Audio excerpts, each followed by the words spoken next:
Você já parou para pensar nos processos que estão acontecendo no seu corpo agora? Você já parou para pensar também em como você cresceu? A gente cresce porque as nossas células se multiplicam, e o processo responsável pela multiplicação dessas células é a mitose. E bom, é sobre isso que vamos falar na aula de hoje. Então vamos lá. Mitose é quando uma célula se divide em duas células idênticas. Todo o nosso corpo se originou de apenas uma única célula, que foi se multiplicando e multiplicando até a gente se tornar o que a gente é hoje. Porém, não parou por aí. Agora mesmo, enquanto você está assistindo esse vídeo, as células da sua pele estão se multiplicando para substituir as células que já morreram. Ou seja, nesse exato momento, as células do seu corpo estão realizando mitose. A mitose possui diversas funções. Uma delas é a regeneração. Isso quer dizer que quando você se machucar, as suas células farão mitose para regenerar o que foi machucado no seu corpo. Uma outra função é a de crescimento dos organismos multicelulares. Você é o que você é hoje porque as suas células se multiplicaram e aumentaram em quantidade, te fazendo crescer. O que diferencia você de um bebê é o fato de você possuir mais células do que ele.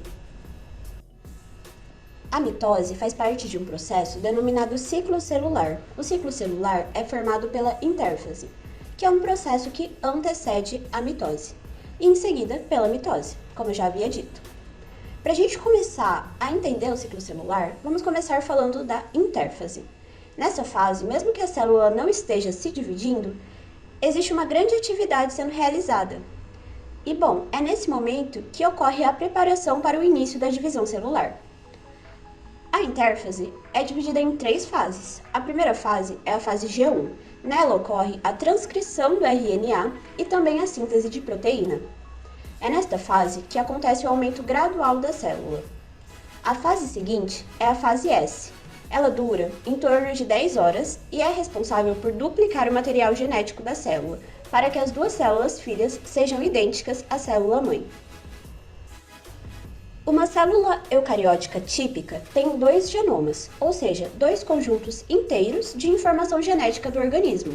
Um dos genomas provém do pai e o outro da mãe. Por isso, a célula é dita diploide, ou seja, sua ploidia é 2M.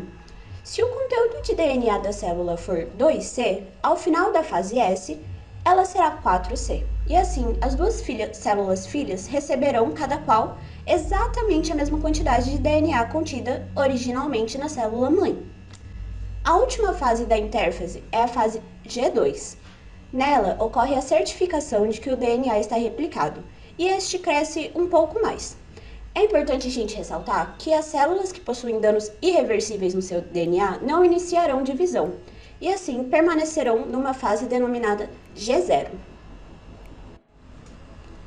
Após a intérfase, começa a mitose. Mas antes da gente começar a falar dela, vamos compreender um pouquinho mais das estruturas envolvidas na divisão celular.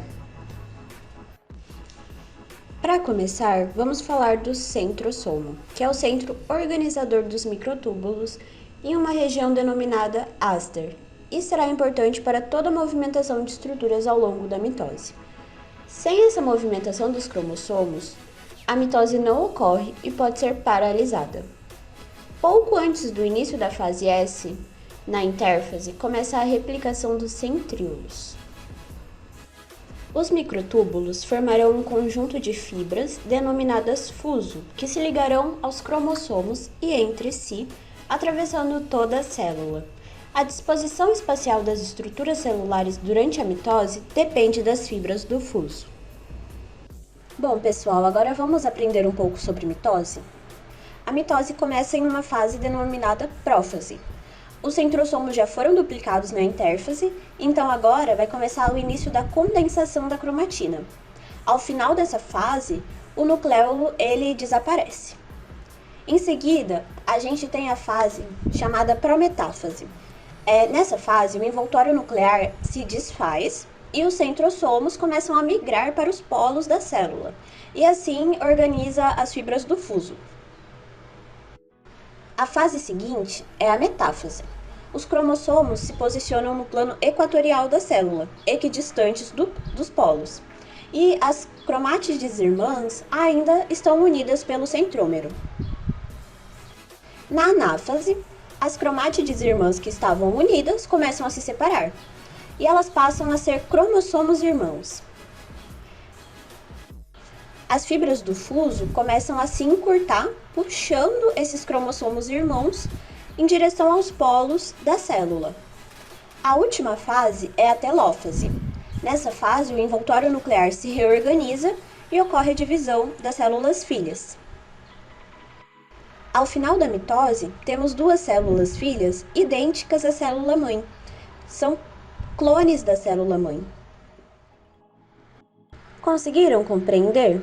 Qualquer dúvida que vocês tiverem, é só falar comigo ou com o professor Pablo. Estamos à disposição para retirar as dúvidas de vocês.